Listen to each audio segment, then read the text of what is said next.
이렇게 하고 비디오를 찍으니까는 여름 같죠. 아직도 2월 초라는 거. 밖에는 엄청 추워 오늘 날씨.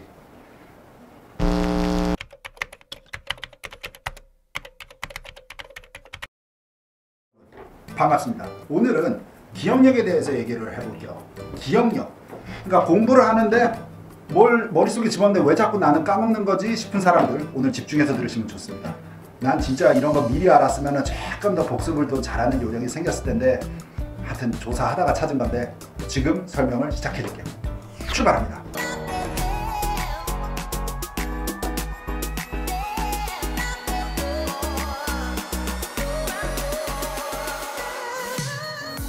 자, 기억력. 우리는 왜 공부한 내용을 다 기억하지 못하는 겁니까? 잊지 않으려고 밑줄까지 쫙쫙 치면서 공부하지 우리가. 막 빨간색도 쓰고 막 형광펜도 쓰고 열라 공부를 해. 근데 좀만 지나면 다 까먹어. 왜 그럴까요? 독일 심리학자 중에 에르만 에빙하...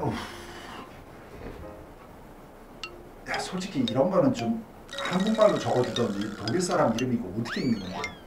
기다려보세요. 헤르만 에빙하우스 라는 과학자가, 심리학자가 연구를 했는데 과학적으로 기억력과 망각하는 시간, 그러니까 까먹는 실험에 대한 연구를 한 전문가입니다. 이 사람이. 그래서 그 기록들이 아직까지 널리 사용이 되고 있는데 내용이 뭐냐면 우리는 이 그래프에서 보여지듯이 10분이 지날 때부터 뭔가를 기억을 하고 10분만 딱 지나도 바로 망각의 시간이 시작이 된다는 겁니다. 1시간이 지나면 더 많이 44%밖에 기억을 못하고 9시간이 되면 아까 기억한 거에 36%밖에 안 남고 하루가 지나면 33% 더더더. 그래서 한 달이 지나면 처음에 머릿속에 집어넣었던 걸 21%밖에 안 남는다라는 연구 결과가 있어요. 근데 잠깐 멈추고 생각을 해보세요. 맞는 것 같지 않아? 거의 뭔가를 학교에서 공부한 거, 뭐 히스토리 수업, 뭐 바이올로지 수업, 뭐든지 간에 외웠던 것들이 딱 한 달만 지나면 머릿속에 한 20%밖에 안 남네. 그보다 많이 남으면 여러분은 평균보다 높아. 똑똑해. 자, 근데 저는 이게 일리가 있다고 봅니다. 그래서 어떻게 하면 오랫동안 학습한 기억을 더 오래 남길 수 있을까는 이 그래프를 보고 우리가 반대로 공략을 하면 어떨까라는 생각을 해봤어요. 뭐냐면 공부를 했어. 그리고 10분 후부터 이게 내가 까먹기 시작을 하잖아. 그러니까 10분 후부터 복습. 1시간 후에 아까 얼마 까먹는다고 했어? 퍼센타일대로 따라가는 겁니다. 자, 하루가 지나면은 33%밖에 기억을 못해. 70%를 까먹어. 그러니까 하루가 지난 다음에 그 전에 기억했던 거를 다시 리뷰를 해줄 가치가 있다. 이렇게 볼 수도 있는 거죠. 그래서 1시간 뒤에는 50%, 뭐 하루 뒤에는 70%, 한 달 뒤에는 80%로 까먹게 되니까 그때마다 다시 돌아가서 복습을 하면 잊혀졌던 걸 다시 잊혀졌던 걸 리커버 할 수 있는 기회가 되지 않느냐라는 학습 방법을 우리가 만들어낼 수 있다는 겁니다. 자, 그럼 여기서 어떤 식으로 그러면 복습을 할 건데에 대한 얘기도 한번 해볼게요. 한꺼번에 몰아서 막 와장창 하는 것보다는 이 시간차를 주고서 복습을 하는 게 훨씬 효과적입니다. 왜냐면 와장창 해도 또 까먹으니까 우리가 어느 정도 좀 이렇게 타임 텀을 주고서 꾸준히 여러 번 반복을 해주는 게 훨씬 좋다. 영어 단어, SAT 단어를 외울 때도 마찬가지고 뭐 어떤 것들을 뭐 히스토리 공부하는 학생들 지금 많으니까 소셜 사이언스 공부할 때도 이게 아마 통할 것 같고 한번 참고해보고 생각을 해보세요. 또 어떤 생각이 드냐면 전체적으로 다 리뷰를 하는 게 아니라 아는 거는 내비두고 잘 이해가 안 되는데 하는 거는 이거는 이해가 안 된 게 아니라 까먹은 거야. 우리가 잊혀진 거지 기억에서. 그러니까 그거를 위주로만 하면 되는 겁니다. 슬쩍 봤는데 이 내용은 얼추 알 것 같아요. 건너뛰어. 이 내용은 웜에 처음 들어보는 것 같네 싶은 거를 다시 학습을 조금씩 해준다. 그게 언제? 아까 말했듯이 하루 지났을 때, 뭐 2주 지났을 때, 한 달 지났을 때 이렇게 자기가 정하는 그 텀대로 다시 예전 걸 돌아가서 복습을 한다는 거죠. 자, 여기서 그럼 기똥찬 얘기는 그래서 학교에 미드텀이 이게 다 큐뮬리티브를 앞에 것까지 합쳐가지고 오는데 그게 얼마 만에 옵니까? 한 달에서 한 달 반마다 와. 대학교 가잖아요. 진짜 프릴림들은 한 달 만에 와. 그러니까 계속 이거를 마인드를 리프레시 해줘야지 머릿속에 남는다라는 그 논리랑 거의 비슷하게 맞아떨어지는 거라고 나는 어메이징 하다라고 생각을 해. 아닙니까?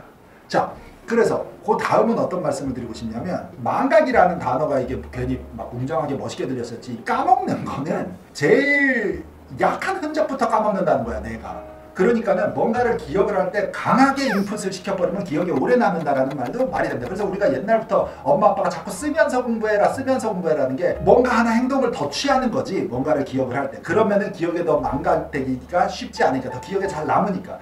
그냥 눈으로만 읽는 거 말고 눈으로 읽고 손으로 쓰고 말로 해버리고 이렇게 세 가지를 입히면 조금 더 각인이 더 오래 남는다. 강하게 흔적을 남겨야 뇌에 잘 인그레이빙 돼서 잘 떠나가지 않는, 잘 잊혀지지 않는다라는 것도 참고를 해보세요. 그런 면에서 역사 공부를 할 때 또 어떤 식이냐면 US 히스토리를 한다고 칩시다. 자, 그러면 미국의 US 히스토리 중에 뭐 프레지던트들이 있다. 그 순서대로 우리가 외우면서 미국 역사를 주로 공부를 하니까 그 그 사람의 입장이 됐다라고 치고서 한번 이 스토리와 상황을 얘기를 해보는 거야. 내가 뭐 누구 대통령이야. 그러면은 뭐 이런 상황에서 어떻게 했다. 아 나는 그러지 않았을 텐데 이 대통령은 예를 들어 별로네 아니면은 진짜 잘했네. 이런 식으로 스캔들이 있다. 뭐 사건 사고가 있다를 내가 대통령이었어 하고서 기억을 해보면서 액팅을 하는 것도 하나의 더 강하게 흔적을 남기는 작업에 속할 수 있다는 겁니다. 이런 얘기들을 오늘 쭉 드렸는데요. 뭐 솔직히 좀 이론적인 면도 있기는 있지. 하지만 솔직히 기억이 잊혀지는 거는 누구나 다 일어나는 현상입니다. 근데 그것을 얼마나 복습을 계속하면서 리프레시 시키고 다시 기억을 더듬고 여러 번 하다 보면 내 것이 된다는 거지. SAT 단어 외울 때도 말씀을 드리자면 한국말 배울 때 솔직히 10번씩 쓰면서 외웠습니까 단어를? 아니잖아. 아기 때 생각해봐. 사과라는 단어를 처음에 배웠어요 여러분들이. 그럼 사과를 10번씩 쓰면서 외웠냐고. 글씨를 시옷에다가 아에다가 뭐 기억에다 이러면서. 아니잖아. 근데 영어 스펠링은 스펠링으로 열라 외우네 요새. 그런 게 아니지. 그러면 어떻게 외웠어 사과라는 단어를? 아니면 동사 먹다까지도 어떻게 외웠어? 아 먹어보면서 이렇게 생기고 빨갛고 이런 게 사과구나. 다른 종류의 사과 또 그림을 보면서 사보면서 먹어보면서 맛이 이렇구나. 뇌에 계속 시키는. 오케이 사과 맛은 이렇다. 사과 모양은 이렇다. 사과 색깔은 이렇다.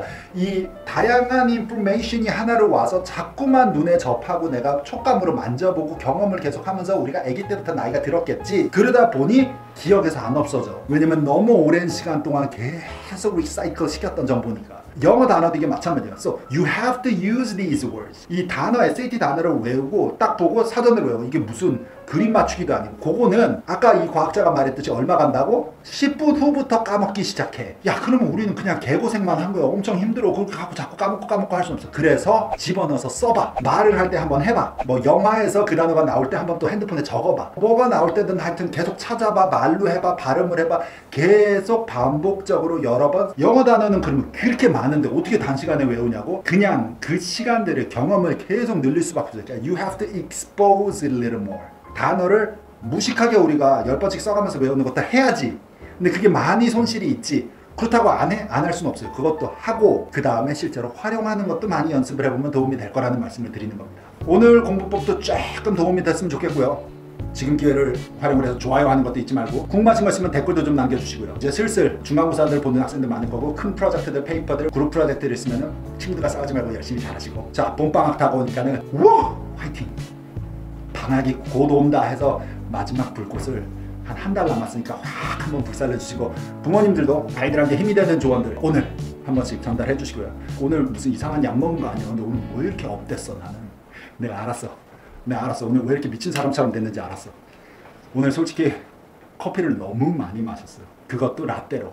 그러니까 설탕도 많이 들어갔고 몸에 카페인도 많이 들어갔고 마치 지금 이 아침 시작한 것처럼 애가 너무너무 업됐는데 I gotta quit this. 몸이 썩어가고 있는 것 같습니다. 카페인 중독이요. 이거 어쩜 좋아.